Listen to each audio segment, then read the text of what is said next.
From the Haitian situation, look at what the popular social media account and wokeness is warning about in Ohio, about another dangerous group we're just importing wholesale, Somalis. The Post reads, quote, there is now a street in Columbus, Ohio, named Mohammed Abdullah Hassan Lane. Abdullah Hassan was a Somalian leader who waged jihad against Italy and Great Britain in 1899, resulting in 200,000 dead. Hassan also became an icon for al-Shabaab. Ohio Representative Ismail Mohammed, a Democrat, is behind it, end quote. Just like Congresswoman Ilhan Omar proved earlier this year with that speech, these groups who are allowing to invade are the most nationalistic, blood and soil types you'll ever find. But they only want that for their home countries, not for foundational Americans to have that same patriotic pride and protectionism even for our own country. So this user makes a valid point, and yeah, it's an anonymous account, so ignore the username when it pops on screen. But it reads, quote, your enemies are living in your country and renaming it after people who murdered your ancestors. Well, you give away all your jobs and money to them. And they didn't do anything to accomplish this. The government took it from you and gave it to them, end quote. Joining us now to discuss all this and more, which he writes found this recent article titled, Becoming Haiti, How Biden is Transforming America into a Gang-Infested Wasteland, is Nate Hochman, a writer for the American Spectator and a senior advisor at America 2100. Nate, thanks for being here tonight. Hey, Cara, thanks so much for having me. Great, so talk to us about your piece in The Spectator and how we're following the path of Haiti under Biden. Well, the basic point is that when you import a large amount of people from a foreign country into your country ends up becoming more like the country that they originally came from. That's not just true of Haiti, it's true of Somalia, it's true of Italian Americans and Irish Americans and German Americans and Mexicans and Poles and every other group that has come to America in a significant numbers at any period of time. America is a different country than it would have been if we hadn't seen Italian American or Irish American migration in the beginning of the 20th century. Now, I think Italian Americans and Irish Americans made America a better country in a lot of ways. But the country they're coming from is very different than the country of Haiti. We just have to be honest about this. It should be obvious to everyone. Haiti is not a good country. You only have to look at what's happening in the country right now. In fact, it's arguably one of the worst countries in the entire world. So Americans have to ask themselves, do we want to be more like Haiti? Because that is what is going to happen when you import Haiti's population to our country. You know, we're already seeing this in parts of California. You talk to law enforcement, and they're seeing voodoo. They'll talk about in some community centers just a lot of dead goats and other animals just get their throats sliced up and their bodies just get dumped in the streets in front of all the other neighbors, right? The kids are going to school and they're thinking, what's this? And it's the new locals from Haiti or from some of these other nations. And there's also this idea that, well, these people, they want to flee from guys like Barbecue and the other gang leaders as, you know, their governments collapse and these warlords are now fighting for power, vying for power in the capital. I think about 80% now is gang run. So the idea is that they want to flee from them. I mean, that's true enough to a degree, but also we forget that society is also made up of the people, right? I remember I watched this documentary in India talking about all the honor killings, really, of women who chose not to marry the man that their family was forcing them to marry. And a lot of them end up murdered. If they already had a boyfriend, secret boyfriend, the secret boyfriend got murdered. It's heinous, right? And you listen to these stories and they're heart-wrenching.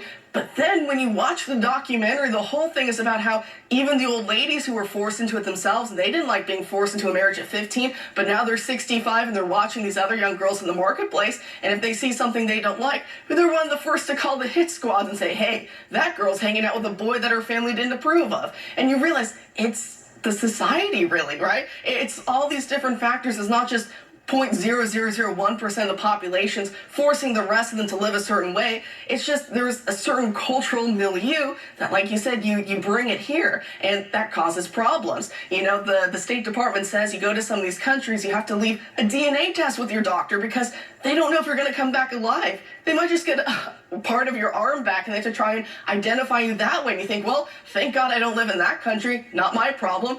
Well, now it's becoming our problem. Biden's been importing these people directly into the heart of our nation, and now he wants to bring in more, correct?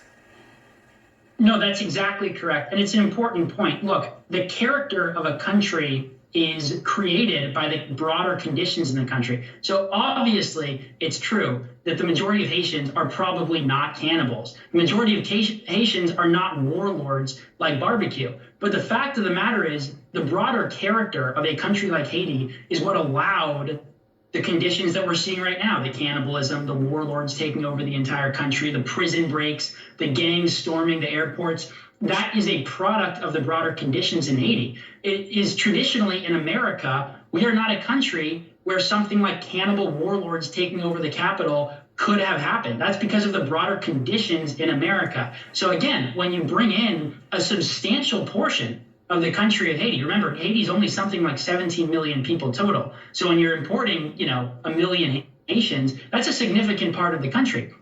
And then as a result, you're importing the conditions of Haiti, right? So again, probably it is true that the majority of Haitians coming across the border don't have anything to do with the scandals driving the headlines in Haiti right now, although some of them probably might.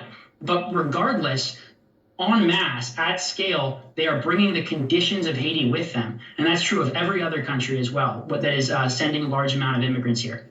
I mean, even look at Somalia and Ilhan Omar. She's like a generation removed from that type of warfare in Somalia. Her father was said to have been involved in a lot of that. And then she had to flee to Kenya as a refugee before coming to America. And then coming here, what does she support? Opening up our prisons, right? Letting the criminals run free and letting those autonomous zones of the Antifa types and all the rest. It's basically importing those same conditions here. And you would think, well, they should know better than anyone how horrible that could go if you try and bring it here and vote for that here. But it seems that those in power, those activist groups within the community, even if most of the other refugees don't want that, but the activists who do come here, that's what they want. And sadly, they speak louder because they have a lot more power. And that's something we Americans have to be aware of and have to contend with. In some of the headlines they were talking about in your article in Haiti about the stench of human decay and the indiscriminate killing, the prisons being opened. I think you also mentioned that it got so bad that over the last few years that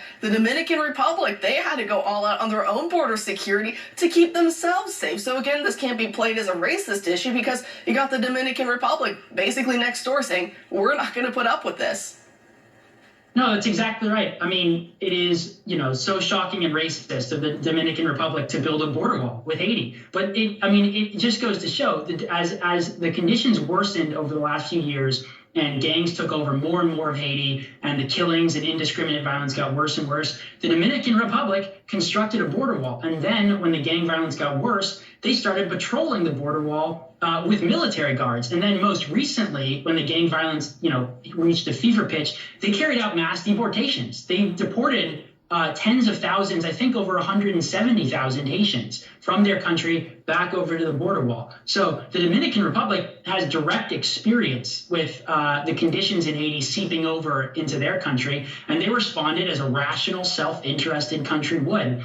The Biden administration is effectively doing the exact opposite. They're running a special program to bring tens of thousands of people from Haiti and a handful of other countries here per month.